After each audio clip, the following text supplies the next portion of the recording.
우리 하나님 말씀은 누가복음 24장입니다. 누가복음 24장 44절부터 49절까지 말씀을 우리 한 절씩 교독하겠습니다. 제가 44절을 읽겠습니다.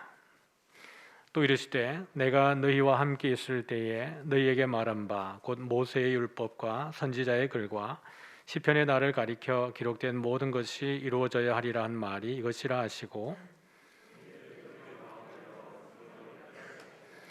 또 이르시되 이같이 그리스도가 고난을 받고 제3일에 죽은 자 가운데에서 살아날 것과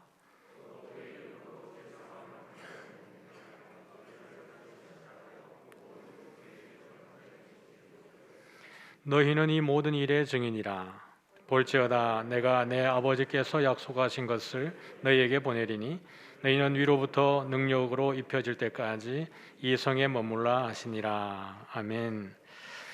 네, 오늘은 선교주일로 귀한 우리 선교사님 모셨습니다. 이길재 선교사님이신데요, 세계 선교 공동체 사무국장으로 섬기고 계시는데 오늘 말씀을 전해주실 때에 큰 은혜 받으시기를 축복합니다. 우리 선교사님 나오실 때 우리 따뜻한 박수로 우리 맞이하겠습니다.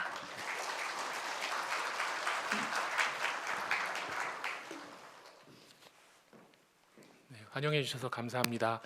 제가 처음에 이렇게 연락받고 목사님들과 이야기 나눌 때 우려했던 일이 벌어졌습니다. 그래서 3부 예배는 정말 잘해야 됩니다. 왜냐하면 2부 예배를 늦게 끝내서 주차 관리하시는 제가 늘 이게 쫓겨서 4부 예배는 좀 마음 편하게 이렇게 할 건데, 그래서 시간 잘 지켜가지고 마무리해서 나가시고 들어오시는데 지장 없도록 해야 될 것 같습니다. 이제 화면이 바뀔 건데요, 오늘 저는 우리가 어떻게 복음의 증인되었는지에 관한 역사의 이야기를 함께 나누려고 합니다. 화면이 바뀌면 나타나는 성경 구절은 마태복음 24장 14절 말씀인데요, 함께 한번 읽어보겠습니다. 이 천국 복음이 모든 민족에게 증언되기 위하여 온 세상에 전파되리니 그제야 끝이 오리라. 마태복음 24장 14절 말씀입니다. 이 성경 구절은 우리가 잘 알고 있는 사도행전 1장 8절이나 마태복음 28장 19절 20절 말씀과 같이 예수님의 마지막 대위임 명령을 담고 있고요, 오늘 우리가 함께 읽은 누가복음 24장 말씀도 그와 동일합니다. 이 본문에서 증언이라는 단어가 나오는데요, 법정 용어가 등장합니다. 이 증언이란 단어를 잘 기억하시고 따라오시면 좋을 것 같아요. 오늘 말씀의 제목은 내가 증인입니다. 우리는 증인일 수밖에 없음을 이 땅 가운데 이루신 하나님의 선교의 역사를 통해서 찾아가려고 합니다. 오늘 우리가 함께 읽은 말씀의 노란 구절은 예수님께서 직접 하신 말씀이에요. 그래서 모세의 율법과 선지자의 글과 시편에 기록되어서 나를 가리켜 기록된 모든 것, 그러니까 그 구약의 하나님의 이야기들이 예수님에 관한 이야기를 담고 있다라고 말씀하시는 거죠. 그리고 그 다음 절에 내가 고난받았어, 그리고 제3일 후에 죽은 자 가운데서 살아날 것이라고 말했던 것, 지금 11제자를 찾아와서 음식 나누시면서 하시는 말씀이거든요. 그리고 너희에게 죄사함의 회개가 임하게 하고 모든 족속에게 이 복음이 전파될 것이야 라고 기록되었다라는 겁니다.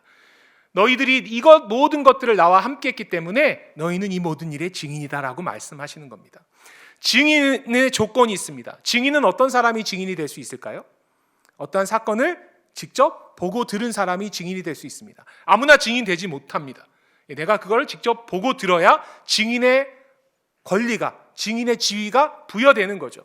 그래서 예수님께서 말씀하시는 거예요. 떠나시면서 내가 떠나고 나서 성령을 보낼 거야. 그러면 너희가 그 성령으로 능력을 힘입어서, 권능을 힘입어서 내가 명령한 그것, 온 열방 가운데 가서 복음을 전해줬으면 좋겠다 라고 말씀하시는 겁니다. 저는 감히 이렇게 하면 안 되는데 이 48절과 49절을 이렇게 바꾸고 싶습니다. 순서만 바꿨습니다. 왜냐하면 우리는 이미 성령의 시대를 살아가고 있으니까요. 그러니까 지금 이 시기에 이삭교회에 오늘 나와서 예배드리시는 모든 성도님들은 선교하시는 구약의 하나님, 그리고 예수님의 선교하시는 예수님의 그 사역들, 그리고 그 이후에 성령의 시대를 살아가는 이 시기에 우리 교회를 통해서 이루어 가시는 하나님의 그 놀라운 선교의 역사들을 다 직접 지금 보고 듣고 계셔요.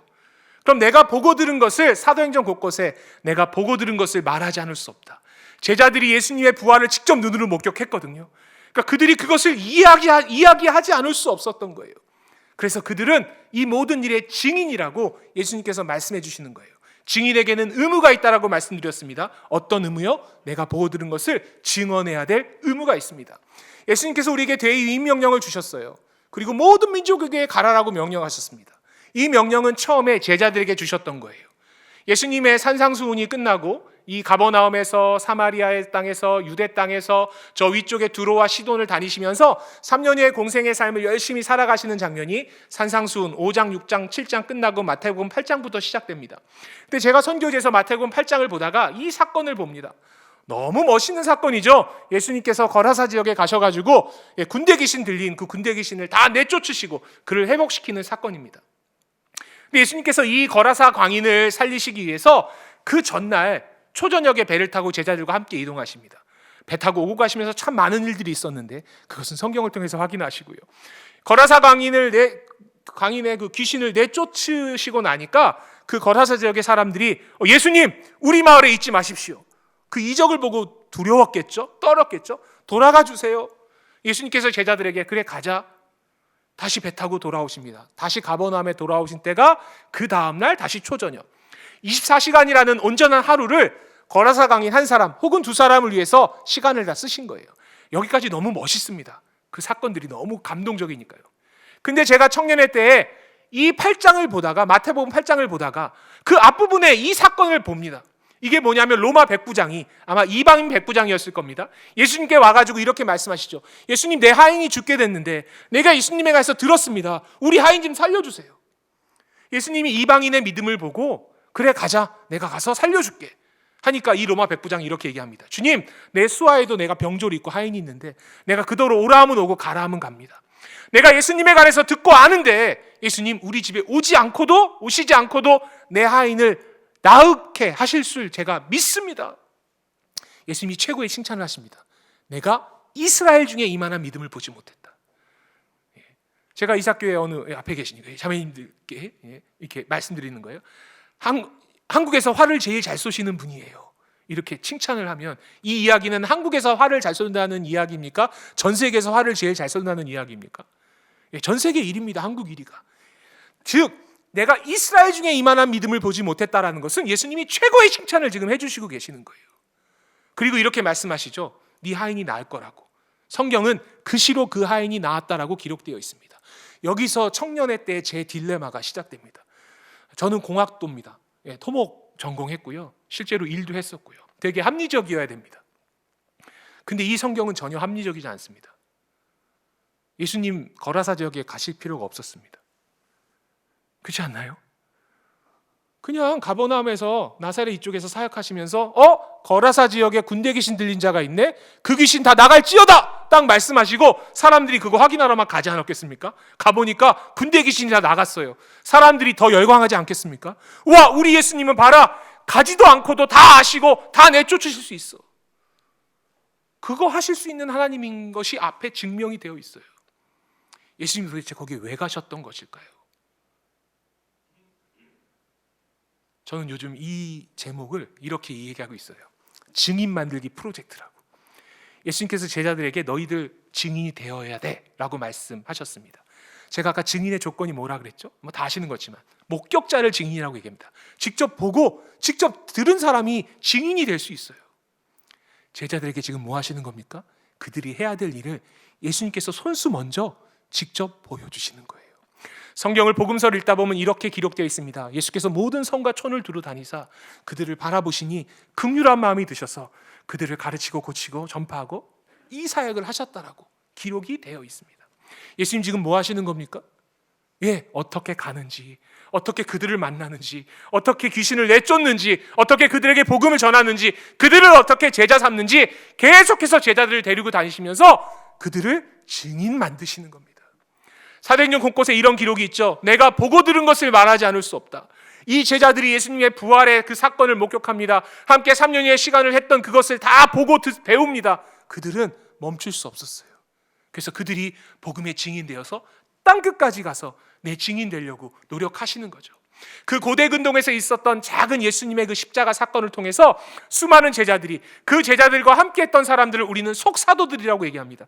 그들이 또 순교자가 되고 복음을 증언합니다. 그들이 또 하나의 증거가 되어져 버리는 거예요. 그들과 함께 했던 사람들이 초대교회 교부들이 돼요. 또 그들과 함께 했던 사람들이 믿음의 일꾼들이 되어져서 온 열방 가운데 나아가는 이야기가 세계 선교의 역사인데 그 끝자락에 대한민국도 있었습니다. 불과 130~40여 년 전에 우리나라는 미존도 종족이었습니다. 그 뿌리를 찾아가려고 하는데 모든 민족으로 가라라고 말씀하셨을 때, 예수님께서 모든 민족으로 가라라고 명령하셨을 때 우리나라에 사람이 살고 있었습니다. 무슨 시대였는지 아시겠습니까? AD 1세기 때, 삼국시대 맞습니다. 신라 사람, 고려 사람, 백제 사람이 살고 있었어요. 그 사람들 예수님 몰랐습니다. 왜 몰랐을까요? 오늘 제목이, 외부 강사는 와가지고 절대 어려운 질문을 하지 않습니다. 어려운 질문을 해서 교인들께 상처를 드리면 교회는 다시 그들을 초대하지 않습니다. 쉽습니다. 왜 예수를 몰랐을까요? 증인이 오지 않았어요. 누군가 증언해주지 않았어요. 372년 고구려 소수리망 때는 기독교보다 불교랑 유교가 먼저 들어옵니다. 918년에 고려는 건국합니다. 고려를 누가 건국하죠? 특별히 여자 집사님들 긴장하셔야 됩니다. 생각을 잠깐 놓으시면 제 실제 경험, 최수종이라는 분의 이름이 막 등장하기도 해요. 너무 강렬해가지고 918년에 고려가 건국되면서 불교를 국교로 합니다. 그리고 조선은요, 유교를 국교로 합니다. 5천년의 샤머니즘 속에서 무속신앙이 가득한 곳이 이 나라, 이 땅이었습니다. 지금도 가득합니다. 근데 이 빨간색 연도는 좀 기억하셔야 돼요. 제가 다른 연도는 다 보여드릴게요. 그런데 이 연도는 기억하시라고요. 이 연도 한번 따라해 주세요. 1885년, 이때 우리가 들어봤던 언더우드 아펜젤러, 이런 분이 우리나라에 오시는 거예요. 여러분, 그 전까지 우리는 단 한 번도 복음을 듣지 못한 미존도 종족이었다라는 겁니다. 근데 이 나라 땅 가운데 이 쇄국 정책이었거든요. 우리나라가 중국만 사대했던 거예요. 그러니까 외국인이 들어오고 싶어도 들어오지 못했어요. 근데 1865년에, 그럼 우리가 외운 연도보다 몇 년 전이죠? 20년 전에 중국에 있었던 토마스라는 선교사님이 우리나라에 들어오려고 배를 타고 와서 2달 가까이 황해도 연안을 다니면서 한문 성경을 전하고 막 복음 전하고 이 사역을 감당합니다. 쇄국 정책에서 쫓겨납니다. 그 다음에 아예 우리말 공부해가지고요, 배를 타고 다시 들어오는데, 이때 8월에 오실 때 4월경에 본국에 썼던 편지를 한번 소개하겠습니다. 이렇게 편지 쓰셨습니다.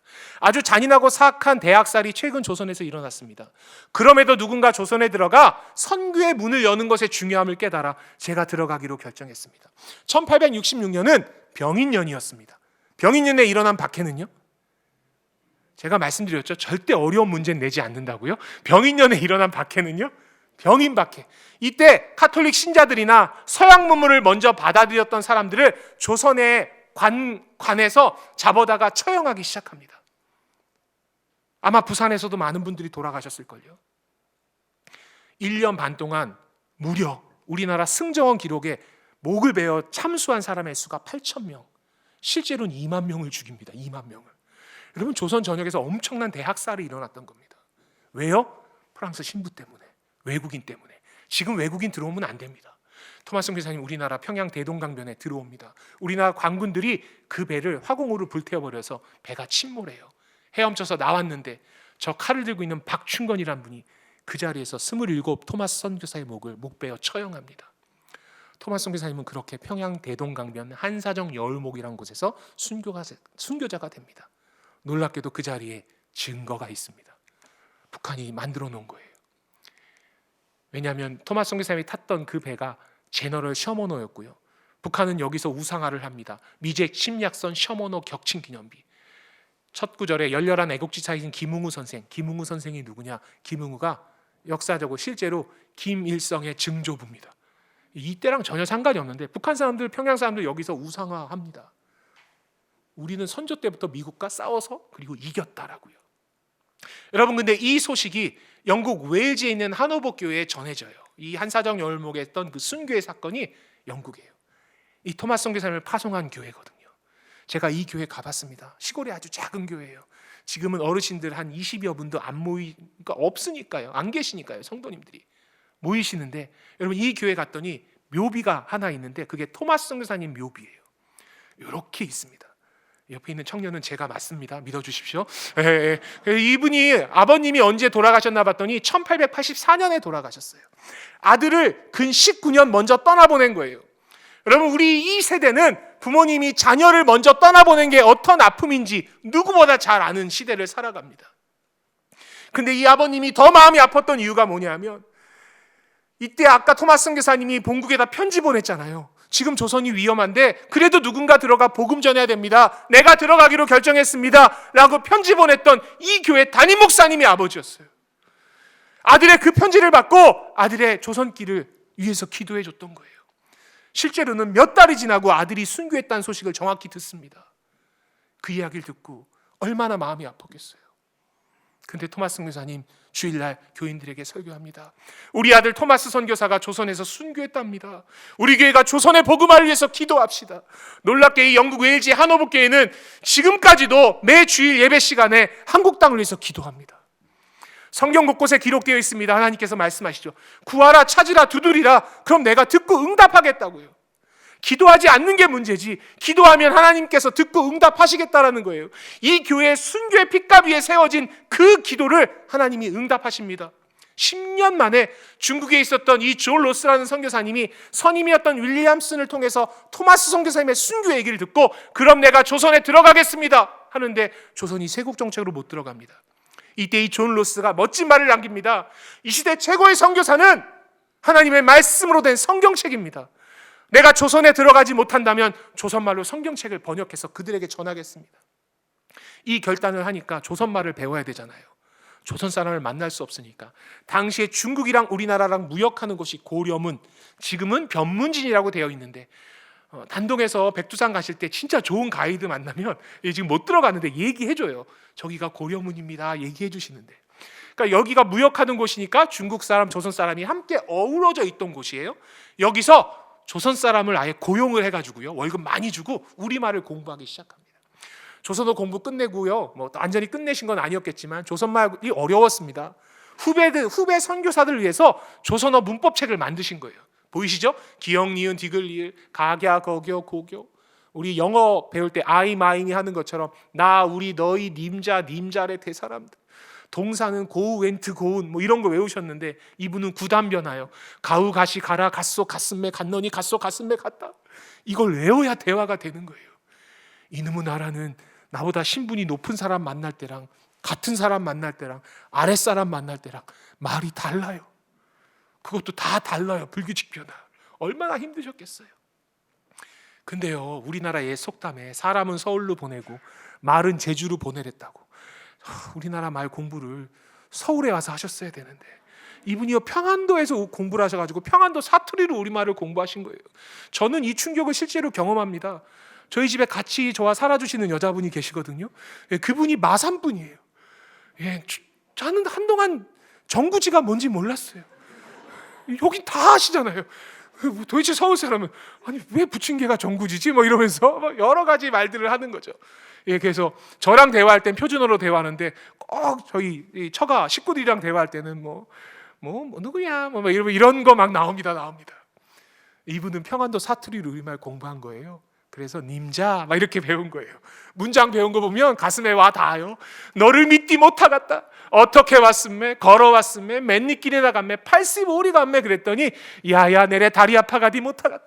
이렇게 우리말을 사투리로 공부하신 거예요. 놀랍게 평안도 사투리로 우리말을 이렇게 어렵게 공부하셨는데 10년 만에 마태복음부터 요한계시록까지 성경을 다 번역합니다. 신약 성경을 평안도 사투리로요. 성경 읽으셔야 됩니다. 저희 청년들 아직 성경 안 읽으신 분들 계속 안 읽으면 제가 평안도 사투리 성경으로 읽히도록 하겠습니다. 띄어쓰기도 없습니다. 이 책에는. 그러니까 이 책을 갖고 국경 밖에 평안도 분들이, 이주한 분들이 예수 믿게 되는 거예요. 그러니까 그분들이 기도해요. 하나님, 이 민족을 위해서 우리가 기도합니다. 이 닫혀진 조선의 문을 열어주십시오. 그럼 우리가 들어가서 복음 전하겠습니다. 그 평안도 분들 가운데 한 분이었던 초기에 번역했던 서상륜, 서경조 이런 분들이 넘어와가지고 황해도 소래에다가 소래교회를 그래서 세우는 겁니다. 여러분, 이분들이 간절히 기도하니까 저 닫혀진 조선의 문이 어떻게 되겠습니까? 이 문이요? 열리죠. 보셨습니까? 못 보신 분을 위해서 다시 천천히 열렸습니다. 몇 년도에 열립니까? 1882년에. 그럼 아까 외우라고 부탁드린 연도에 몇 년 전이죠?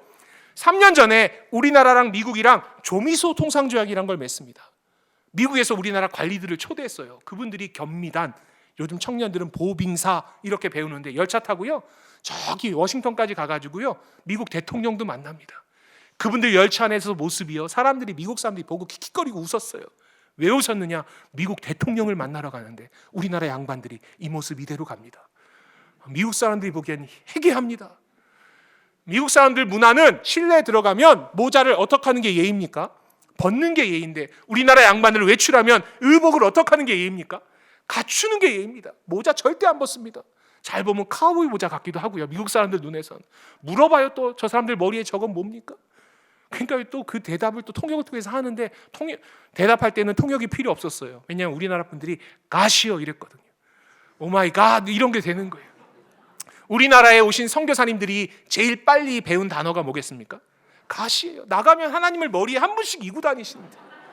재미난 글도 있어요. 어떤 분이 이분들 모습을 보고 이렇게 쓰셨어요. 실제로 글이 있습니다. 조선 사람은 너무너무 신기합니다. 모자를 벗으니까 그 안에 모자가 또 있습니다. 뭐 이런 글도 있어요. 문화 충격. 근데요, 이분들을 다른 눈으로 바라봤던 분이 있어요. 지금도 미국 볼티모어에 가면 러블리 레인 교회가 있는데 그 교회에 담임했던 이 가우처라는 목사님이 우리 민족 예수 모른다는 걸 알고 주일날 교회에 가서 설교하는 겁니다. 내가 이번 주간에 조선 민족 만났는데 그 민족 예수 모른답니다. 우리 교회가 그 민족에서 기도하고 선교헌금합시다. 선교헌금을 무려 3,000불을 드립니다. 엄청 큰 재정입니다. 여러분, 이 3,000불이 선교부에 갔는데 문제는 선교부 목사님이 조선을 몰라요. 선교할 수 없습니다. 내가 모르는 나라 위해서 기도해 보신 적 있으십니까? 기도할 수가 없죠. 정보를 모르는데.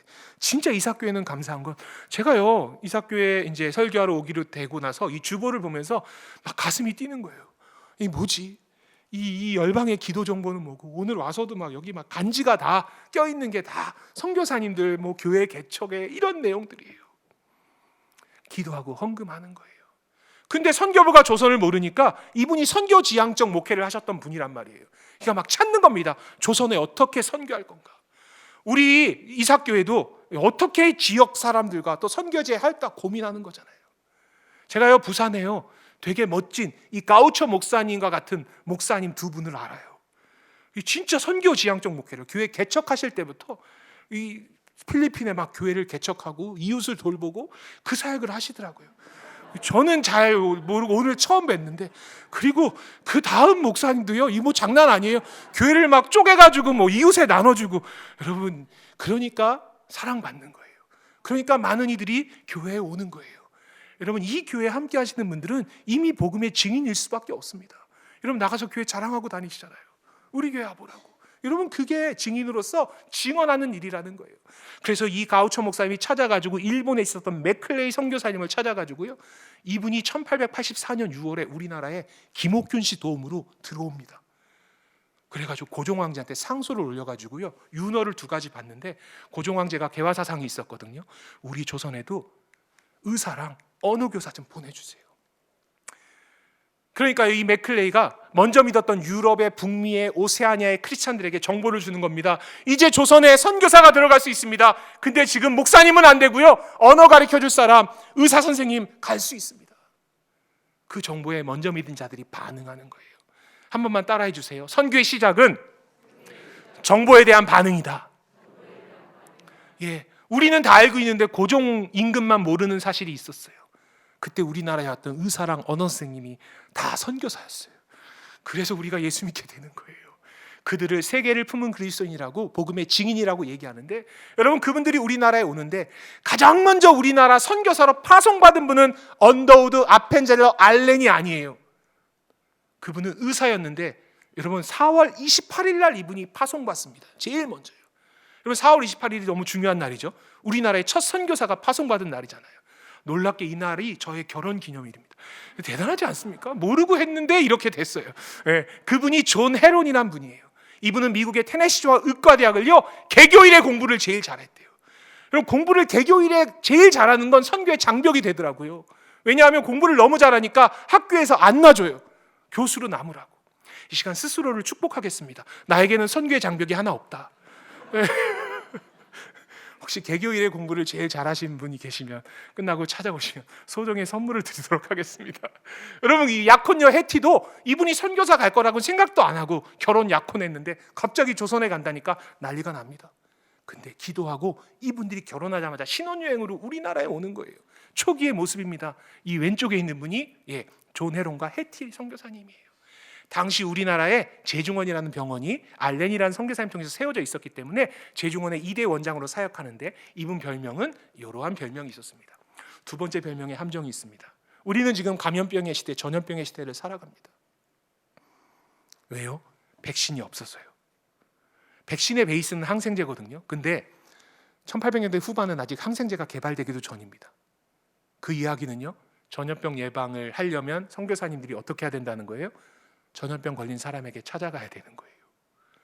아니나 다를까 우리나라에 온 지 5년째, 만으로 5년 되고 6년째 접어드는 해였던 1890년에 이질에 걸린 조선인 환자, 지금 이질은 아무 병도 아닌데 당시에 이질에 걸린 환자를 진료하다가 이분이 이질에 감염되어서 34세 나이에 이 땅 가운데서 돌아가십니다. 이분 묻을 곳이 없어서 우리나라 정부의 요청에서 얻은 땅이 서울 마포구 합정동의 양화진, 와보신 분도 계실 거예요. 거기 제일 먼저 묻힌 선교사님이 조내론 선교사님이고요. 6.25 전쟁의 상흔 때문에 묘비가 저렇게 많이 깨졌는데 지금 저거는 박물관에 보관되어 있고요. 이렇게 다시 만들어지고 이렇게 돌아가시면서 말씀하셨어요. 그리스도를 위해 조선을 얻는다는 희망이 없다면 난 하루도 여기 살지 않을 것입니다. 여러분, 이 선교사님보다 먼저 왔던 분이 우리가 아는 언더우드 아펜젤러고요. 1885년 4월 5일 부활주일날 우리나라에 들어오십니다. 우리 장로교의 뿌리가 되는 이 언더우드 선교사님은 원래 인도를 품었던 분이에요. 근데 조선에 관한 정보를 듣고 조선에 선교사가 진짜 필요하겠네. 본인은 인도에 가야 되니까 선교 헌신했던 친구들을 찾아가서 네가 좀 조선에 가줘, 조선에 가줘 얘기하는데 당시에 아무도 조선에 가려고 하지 않습니다. 어느 날 성령님께서 꿈에 나타나셔가지고 언더우드야, 조선을 위해서는 단 한 사람도 없다. 조선을 어떻게 하면 좋겠니? 이 음성을 듣고 본인이 선교지를 조선으로 바꿉니다. 결정합니다. 문제는 인도에 함께 가기로 했던 결혼을 약속한 여인이 있었어요. 사랑하는 여인이. 여러분, 이분이요, 보세요. 배 타고 일본 요코하마에 와가지고요, 아펜젤러 선교사님 만나가지고 부산 거쳐서 인천 제물포항에 들어오는데 그 자리에 지금 기념 동상이 있는데 이렇게 세워져 있습니다. 여러분, 이분이 언더우드 선교사님이에요. 아펜젤러 부부가 오고 홀로 오셨어요. 왜냐하면 언더우드가 조선에 간다고 하니까 사랑하는 여인이 물어봤어요. 언더우드, 조선은 무얼 먹고 사나요? 우리 언더우드 선교사님 진짜 용감했습니다. 이렇게 대답했거든요. 나 모릅니다. 거기 병원은 있어요? 아니요, 나 그것도 모르겠어요. 그럼 도대체 조선에 대해서 뭘 알고 갑니까? 내가 조선에서 아는 게 하나 있는데 그 땅에 1000만 명이 넘는 사람이 예수 모르고 죽어간다는 사실을 내가 들었습니다. 그래서 난 조선에 병원이 있건 없건 전염병이 창궐하건 그런 거 상관하지 않고 조선에 가기로 결정했습니다. 여러분, 그 여인은 조선행은 함께하지 못해요. 헤어지고 오는 거예요. 언더우드 선교사님의 이름이 왜 이렇게 많이 회자되는지 아시겠습니까?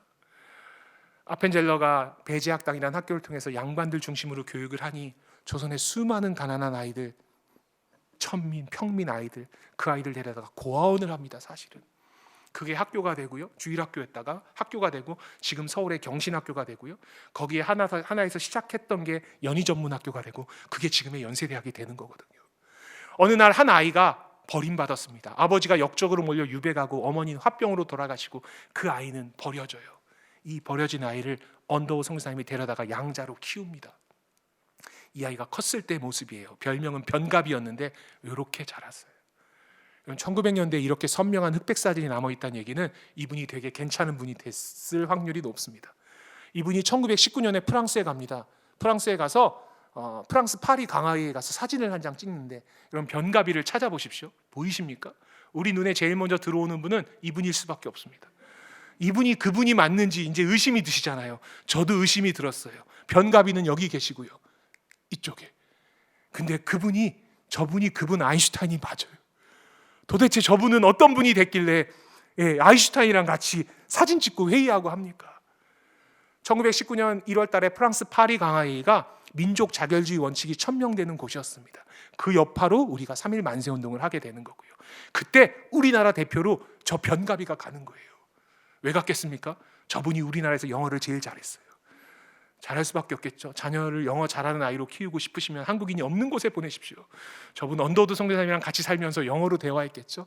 저분이 김구 선생이 주석이실 때 부주석 하셨던, 독립운동하시고 우사 김규식 선생님입니다.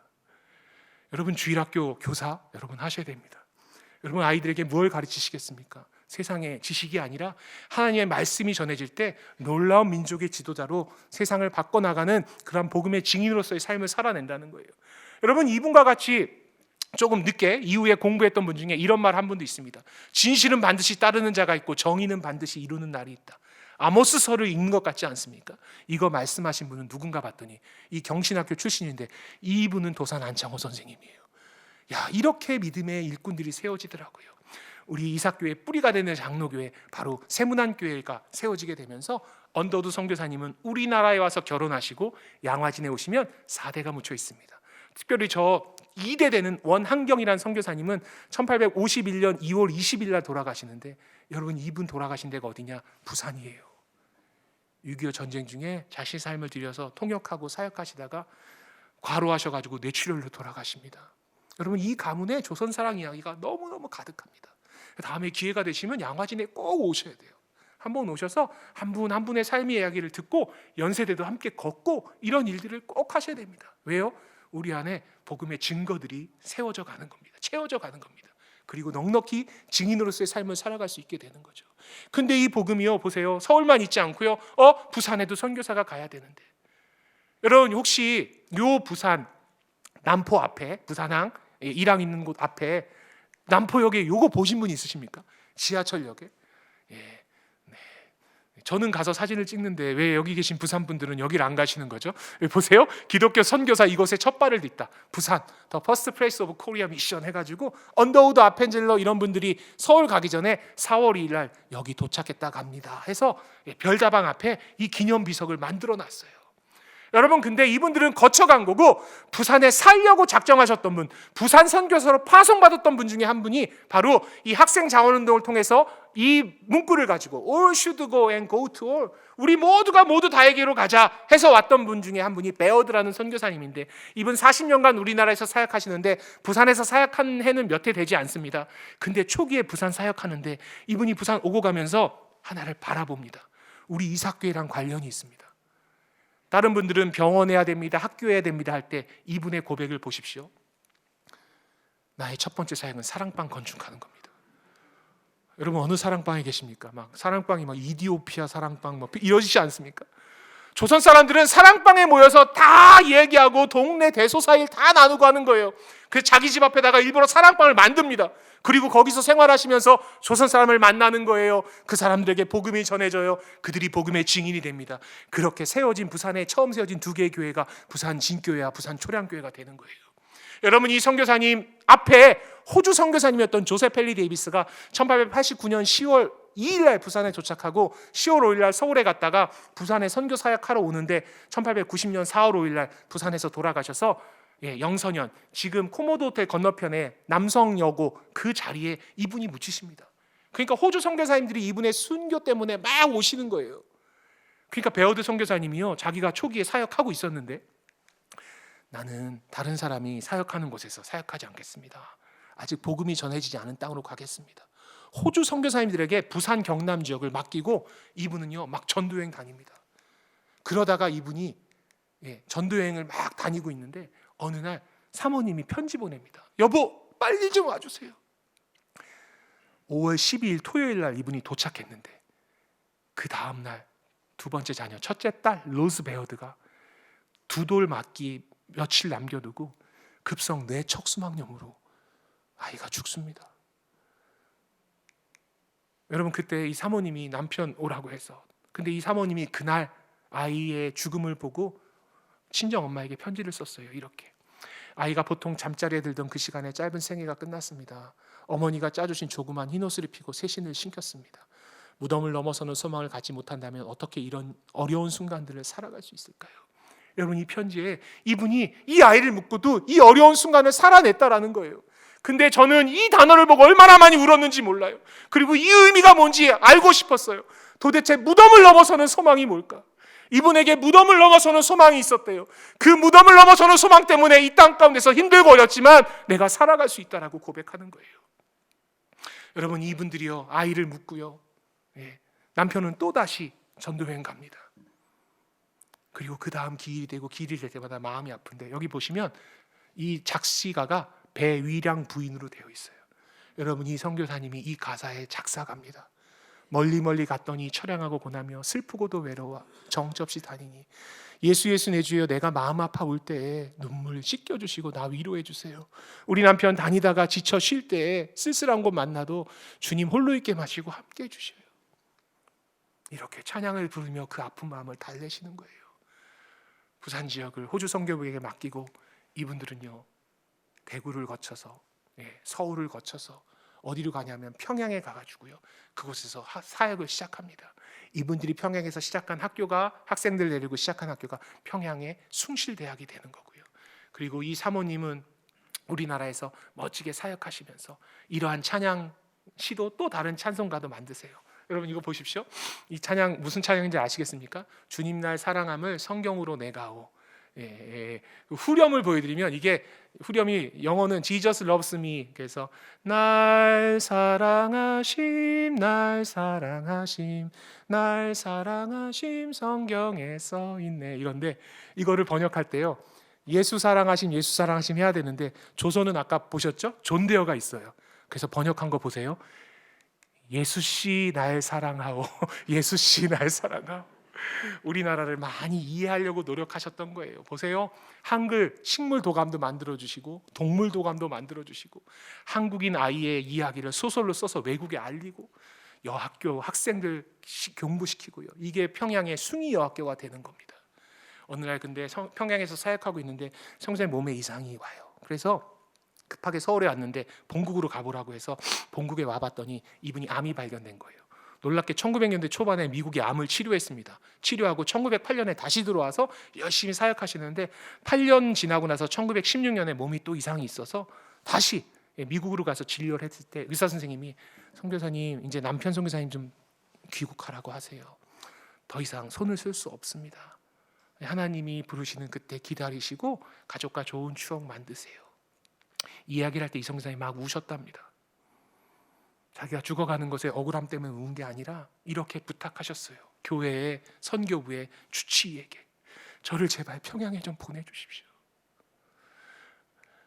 나의 죽음으로 인해 내 남편이 평양 선교지를 비우면 안 됩니다.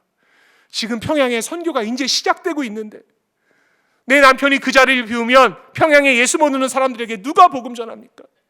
나로 인해 평양에 조선의 선교 사역이 멈추면 안 됩니다. 나를 다시 좀 평양에 보내주세요. 여러분 이 선교사님 진통제 맞으면서 2달 배 타고 다시 평양에 오시는 거예요. 그해 암으로 돌아가세요. 그리고 평양 장산이라는 곳에 아이들과 함께 이렇게 묻히시게 되는 거죠. 순교자의 피는 교회의 초석이 된다라고 터툴리안이 이야기했습니다. 우리는 오늘 토마스 선교사님의 순교의 이야기로 시작했습니다. 이 토마스 선교사님이 순교하고 나니까요 조선인들이 그 옆에 있었던 조왕리라는 곳의 교회를 토마스 순교 기념교회로 기념하면서 예배를 드립니다. 근데 많은 선교부가 또 영국의 또 많은 선교사님들이 우리 토마스 선교사님의 순교의 핏값으로 조선교회가 세워졌으니 우리 토마스 선교사님 기념교회를 세웁시다 해가지고 저 한강 이남에다가 T자 모양의 토마스 기념교회를 세웁니다. 위에서 보면 T자 모양입니다. 근데 이 교회에서 예배드리다가 교회 원로들이 그러니까 장로님들 이런 분들이 우리 토마스 선교사님 때문에 예수 믿게 됐는데 우리도 뭔가 헌물합시다. 이분들이 헌금해요. 그래서 토마스 선교사님이 황해도 연안을 배 타고 다니면서 복음 전하셨잖아요. 그래서 이분들이요 토마스 전도선을 만듭니다. 놀랍게 그 증거가 있습니다, 여러분. 너무 선명한 증거가요. 1935년 6월 30일자 동아일보 기사에 토마스 수상 전도선이 내일 진수식합니다. 여러분 이 배에 전도선 노래가 있었어요. 이 기념선이 가사가 이거예요. 황해연안 각섬으로 오고 가며 전도할 때 주의 찬비 펼치려고 만리해안 건너왔네. 크도다 품은 뜻 장하다 밝은 길 온 성도 한 마음으로 기념하세 토마스. 이 노래를 듣고 예수 믿게 된 어느 한 장로님이 부르셨던 그 노래를 저희가 받아 적은 겁니다. 근데 최근에 저희 선교부 안에 놀라운 일이 일어납니다. 여러분 이분은 제가 존경하고 아주 가깝게 지내는 저는 이제 파주에 있는데 일산에 일산 사랑의 교회 담임 목사님이신 최석범 목사님이세요. 어느 날 저희 선교부 스텝이 이곳에 가서 말씀을 전하고 나누다가 목사님께서 나도 황해도 출신인데 그리고 살아계신 올 봄에 돌아가셨는데 이모님이 계셨어요. 근데 그 이모님이 이 얘기를 들으시더니 내가 그 노래를 압니다. 저희가 작년에 그 노래를 녹음을 했어요. 제가 그 노래를 들려드리려고요. 복음은 너무너무 선명한 증거입니다. 그 어르신이 이 노래를 다 기억하시는 거예요. 여러분, 이렇게요.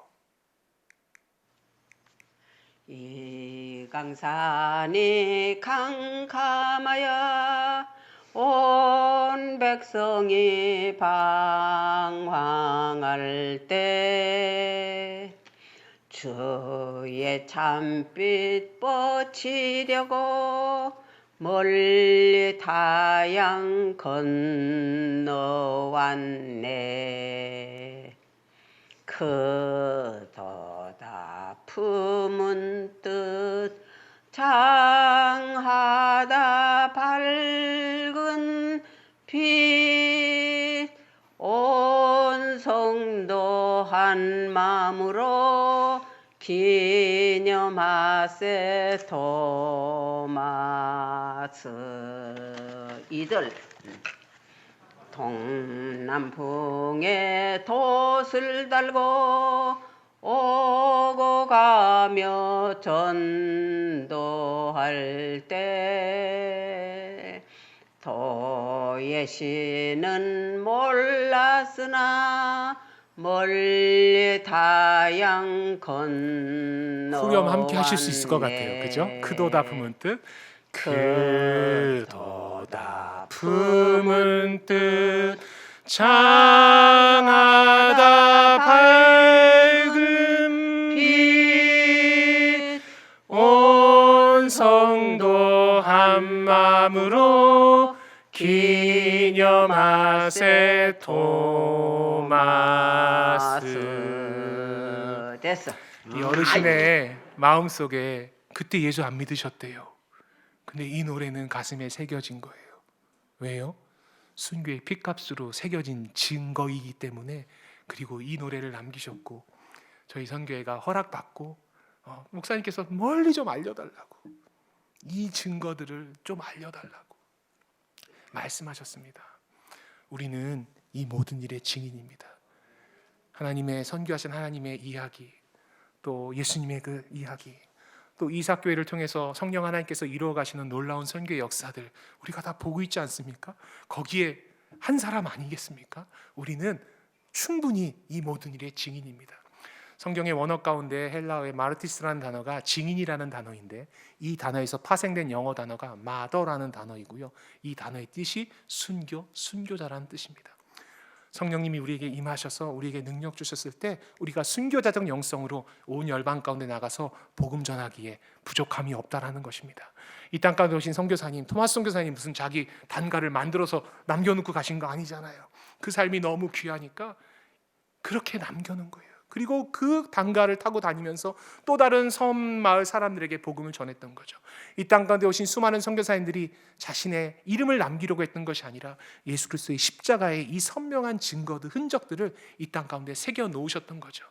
그러면서 땅 끝까지 이르러 우리가 증인되어야 됨을 우리에게 다시 한번 말씀해 주십니다. 평양에 있는 선교사님들의 증거들입니다.